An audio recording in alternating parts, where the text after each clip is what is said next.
You know, it's been a strange Premier League season this season, but I think what it's done, it's got people excited in football again. And if the players can take that sort of excitement and drive into the England games, then you know there's every opportunity to go a long way. And you know we're all hopeful they do.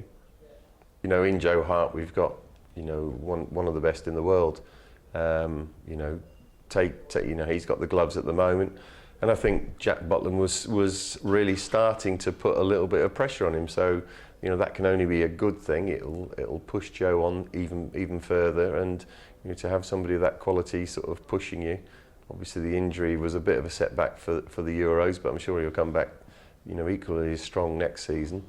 And Fraser Forster's got obviously getting over his own injury problems and has had a really good finish to the Premier League season. So obviously he's pushed himself right in the frame as well, and Tom Heaton as well.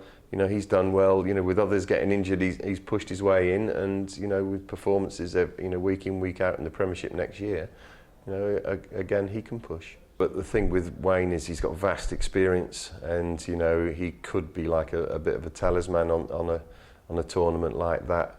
You know, his knowledge of tournaments is going to be vital.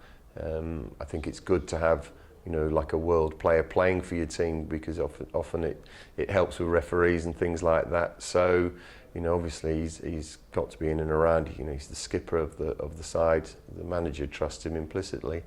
You know, but there might be games where, you know, he'll obviously start with him, and he might want to have a look at something different. So he might sort of, you know, take him off and put somebody else on in his place just to see if, you know, if it makes any difference.